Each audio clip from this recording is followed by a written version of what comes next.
बिस्मिल्लाहिर्रहमानिर्रहीम। मुझे व्हाट्सएप पे किसी ने एक सवाल किया और वो ये सवाल ये था कि आपको जवानी में ही और शुरू में ही इस्लाम से दिलचस्पी कब और कैसे शुरू हुई। तो नाज़रीन, मैंने सोचा कि चलें इसके ऊपर एक वीडियो बना दी जाए ताकि आप लोग भी जान लें। ज़ाहिर है कि अल्हम्दुलिल्लाह माशाअल्लाह 1,76,000 हमारे चैनल का सब्सक्राइबर है, तो ये हर एक का हक बनता है ये जानना कि जिस बंदे को वो सुन रहे हैं आखिरकार उसका बैकग्राउंड क्या है। तो क्या उसके पास कोई इल्म कुरान पाक से या वगैरह जो भी है वो कैसे है सारा। तो मैंने सोचा कि आज आप लोगों को अपनी ज़रा आप बीती सुनाऊं, जो कि आपके सुनने का हक बनता है और मेरा बताने का हक बनता है। नाजरीन, तो बात यूँ शुरू होती है नाजरीन कि जब मैं सऊदी अरेबिया जॉब के लिए गया 1995 में मैं गया, तो उसके बाद मेरी जब जद्दा ट्रांसफ़र होगी 1997 में 1997 में, आज से लेट से के 27-28 साल पहले की बात है। वहाँ ट्रांसफ़र होगी तो उस कंपनी का काम स्कूलों के साथ होता था। स्कूल वाले जो काम कह देते थे डिज़ाइनिंग का, मेरा काम होता था वो डिज़ाइन करना, हर किस्म का उनका मार्केटिंग मटेरियल तैयार करना। तो नाज़रीन, पूरे साल में चंद ही महीने ऐसे होते थे कि जब काम तकरीबन ज़्यादा हो जाता था, बाकी आम दिनों में काम इतना नहीं होता था। ये शुरू के दिन की बात है कि मैं जब मुझे काम नहीं कंपनी वाले देते थे कि कुछ काम करो और मैं ऑफिस में बैठा होता था फ़ारग। एक दिन मैंने कंपनी वालों को कॉल की, अपनी मैनेजमेंट को, तो मैंने उनसे कहा कि बड़ी एक ख़ास बात आपसे करनी है। कहते हैं जी क्या। तो मैनेजर थे, तो मैंने उनसे कहा कि बहुत सारा वक्त ऐसा होता है ऑफिस का जब मैं फ़ारिग होता हूँ, आप लोग किसी स्कूल का कोई काम ही नहीं भिजवाते, तो उस वक्त में मुझे ऐसे लगता है कि जैसे शायद मैं जो तनख्वाह ले रहा हूँ वो पता नहीं हराम है या हलाल है, तो मैं इस बारे में बहुत परेशान हूँ। तो उन्होंने हंसना शुरू कर दिया। तो उन्होंने कहा कि देखो, आपको महीने की तनख्वाह दी जाती है उस काम की जो हम आपको भिजवाते हैं। हम आपको ज़्यादा काम भिजवाते हैं, आप ज़्यादा करके देते हो, कम भिजवाते हैं तो आप उतने ही देते हो। तो बाकी जो वक्त होता है सारा वो आपका वक्त होता है। आप ऑफिस में आके जब बैठ गए हो तो आपकी कमाई हलाल ही हलाल है। आप कौन सा कोई वहाँ पर कोई अपना काम कर रहे हो। तो मैंने कहा फिर जो इतने फारग वक्त होता है मैं क्या करूँ। तो उन्होंने कहा कि आपकी अपनी मर्ज़ी है, आप कुछ लर्न करना चाहते हैं, अपनी जो अपना इल्म बढ़ाइए जो हमारे काम भी आए, और आपका दिल करता है इस्लाम पढ़िए सब कुछ। तो मैंने कहा हाँ, ये तो अच्छी बात है, ठीक है। तो मैं इस बात से मुतमईन हो गया कि अल्हम्दुलिल्लाह मैं कंपनी का वक्त ज़ाया नहीं करता। मुझे हराम और हलाल का हमेशा से डर रहता है। यही वजह है कि पाकिस्तान आके मैं नाकाम हो गया हूँ, और यहाँ पर क्योंकि हराम और हलाल की कोई तमीज़ नहीं है पाकिस्तान में, तो जिस तरीके से मर्ज़ी कमाओ, बस आपको कमाना होता है। ये एक अलग टॉपिक है। एनीवे, मैं जद्दा की बात कर रहा हूँ। वहाँ पर मैं ऑफिस में बैठा होता था, तो शुरू में तो मैंने सीखना शुरू कर दिया कि मैं 3D डिज़ाइनिंग भी सीखूँ, मैं नेटवर्किंग भी सीखूँ, सब कुछ। तो मैं वो सीखता रहता था। तो मुख्तलिफ, तो बाज़ दफ़ा मैंने, अब इस्लाम पे बात आई तो मैंने शुरू में मेरा दिल चाहा कि मैं जानूँ कि आप लोग साइंस की बात करते हैं, साइंस और इस्लाम इन दोनों को जो है वो साइंस कैसे प्रूव करती है।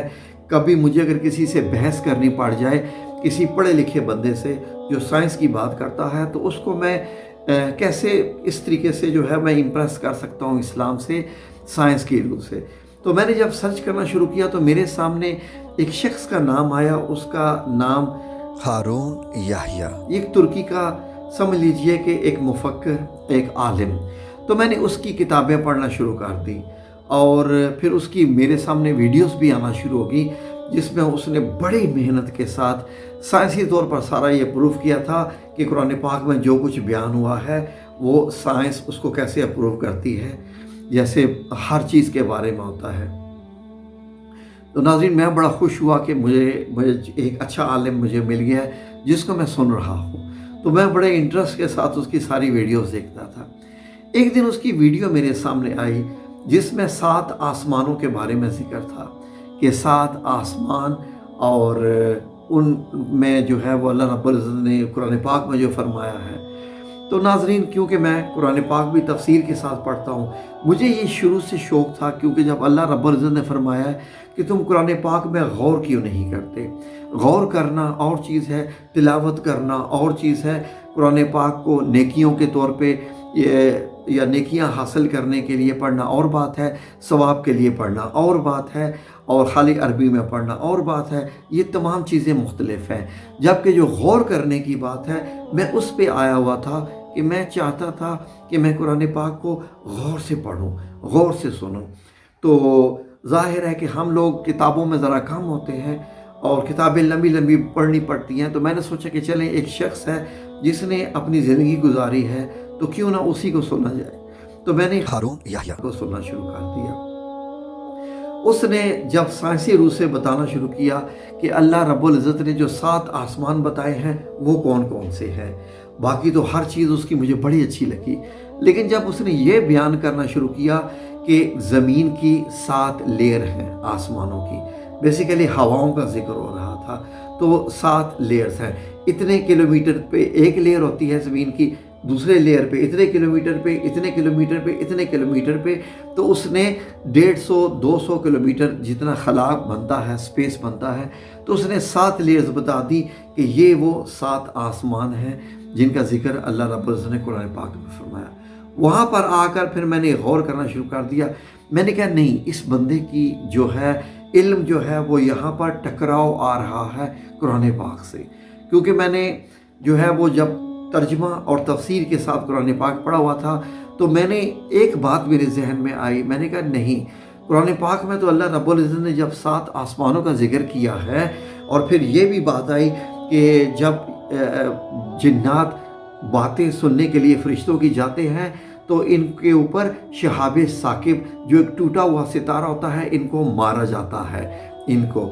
تو میں نے کہا ہاں یہ بھی بات ٹھیک ہے کہ جیسے ہی شہاب ثاقب زمین کے مدار میں داخل ہوتا ہے تو اس کو آگ پکڑ لیتی ہے، لیکن اب بات کہاں پر آ کے ٹکراؤ کا باعث بن گئی کہ اللہ رب العزت نے تو یہ فرمایا قرآن پاک میں کہ اللہ رب العزت نے 7 آسمانوں کو ٹھیک ٹھیک 7 بنایا، اور پہلے آسمان کو ستاروں سے سجایا، ستاروں سے سجایا۔ اب سائنس یہ بتاتی ہے کہ ستارے جیسے ہمارا سورج ایک ستارہ ہے، یہ جو ملکی وے ہے ہماری، اس میں 2 ارب 2 بلین کے قریب جو ہے وہ سٹارز ہیں، بلکہ اس سے بھی زیادہ ہیں، 2 سے 3 جو ہے وہ 300 ارب، جو مطلب یہ ہے کہ ستارے ہیں۔ تو یہاں پر آ کر میرے ذہن میں آیا کہ ہارون یحییٰ کے مطابق تو یہ جو زمین کے ارد گرد 7 لیئرز ہیں ہوا کی، یہی 7 آسمان ہیں، اور اللہ رب العزت نے تو یہ فرمایا ہے کہ پہلے آسمان کو ہم نے ستاروں سے سجایا، تو پہلا آسمان تو جو ہمارے سورج کی طرح کے جو ستارے ہیں ملکی وے میں، یہ بھی سارے سٹارز ہیں، تو اس کا مطلب یہ ہے کہ یہ زمین سے تو بہت دور کی بات ہو رہی ہے، یہ تو سولر سسٹم سے بھی نکل کے اوپر کی بات ہو رہی ہے۔ پھر ملکی وے کیا رہ گئی، کیونکہ باقی بھی جتنی گیلیکسیز ہیں ان میں بھی سٹارز پائے جاتے ہیں، تو اس کا مطلب ہے کہ جتنا آسمان ہم دیکھتے ہیں یہ سارے کا سارا پہلا آسمان ہے۔ تو اس کے بعد پھر یہ بھی بات ہوئی جب معراج شریف کی بات ہوتی ہے کہ معراج شریف میں پہلے آسمان پہ کس پیغمبر سے ملاقات ہوئی، دوسرے، تیسرے، چوتھے آسمان پہ۔ تو پھر میں نے کہا نہیں، یہ میں علم حاصل کرنے کے لیے میں کسی بندے کا محتاج نہیں رہوں گا۔ تو پھر ناظرین، میں نے اپنی پوری کی پوری جو انرجی تھی وہ تفسیر ابن کثیر پہ دینا شروع کر دی کہ قرآن پاک کی یہ جو تفسیر ہے یہ مکمل بیان کرتی ہے۔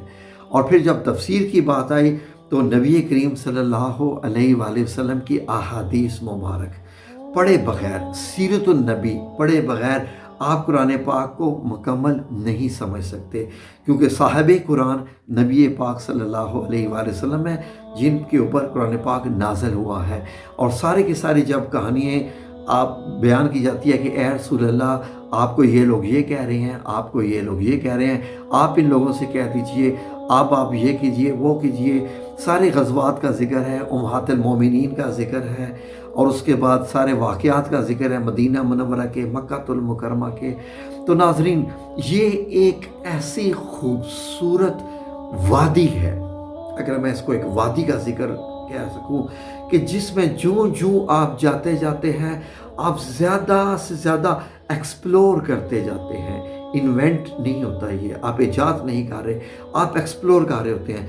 जो आप कुरान पाक पढ़ रहे होते हैं, फिर उसके साथ सीरत नबी पढ़ रहे होते हैं, तो आपको समझ आना शुरू हो जाता है कि वाकई ये वाक़या ऐसे है और ये वाक़या ऐसे है।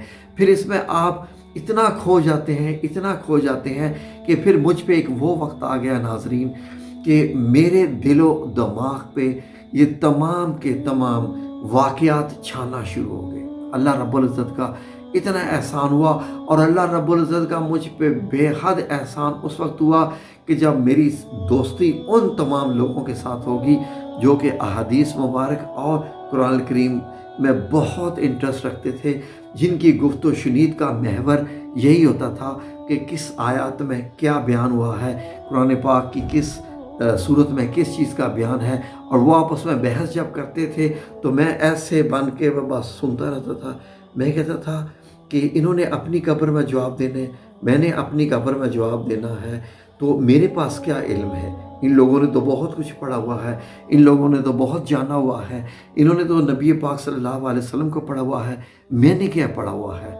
मुझे वहाँ पर अपना आप बहुत घटिया फील होता था, बहुत ही नाकारा, और ऐसा बंदा कि जो इस्लाम से दूर है, इल्म से दूर है, हदीस से दूर है, सीरत से दूर है, कुरान से दूर है। तो नाजरीन, मेरा दिल चाहा कि मैं अपनी फ़ुर्सत के जो जितने लम्हात हैं वो मैं ज़्यादा से ज़्यादा इन चीज़ों को दे सकूं। तो उसके बाद से नाजरीन मैंने ये तमाम जो है वो बहुत दिल लगा के और बहुत ज़्यादा पढ़ना शुरू कर दिया, और अल्लाह रब्बुल इज़्ज़त को समझना शुरू कर दिया। जो मैं अल्लाह रब्बुल इज़्ज़त को समझता गया, अल्लाह की बातों को समझता गया, यकीन करें कि मुझे ऐसा महसूस होना शुरू हो गया कि मैं एक ऐसे खला में ज़िंदगी गुजार रहा हूँ, या ये एक ऐसा, जैसे समझ लीजिए कि एक ऐसा गुब्बारा है कि जिसके अंदर मैंने एक ऐसी दुनिया है जिसके अंदर मैं ज़िंदगी गुजार रहा हूँ, और मेरी इस खला में मुकम्मल तौर पर अल्लाह रब्बुल इज़्ज़त की हस्ती छाई हुई है। मुझे ऐसा महसूस होना शुरू हो गया कि मेरे इर्द गिर्द, दाएं बाएं, आगे पीछे, हर तरफ अल्लाह रब्बुल इज़्ज़त की ज़ात ही ज़ात है, और अल्लाह ही अल्लाह है, मैं अकेला नहीं हूँ। मुझे बहुत डर लगता था। यकीन कीजिए कि बाज़ औक़ात जब मेरा उठना बैठना, ज़ाहिर है कि जिस कंपनी में मैं काम करता था वहाँ पर 90% ख़वातीन थीं, जो कि दुनिया के मुख्तलिफ़ ममालिक में, अरबों से थी और यूरोप से भी थी, क्योंकि वो टीचर्स थी और वो हमारी कंपनी की एम्प्लॉइज़ थी।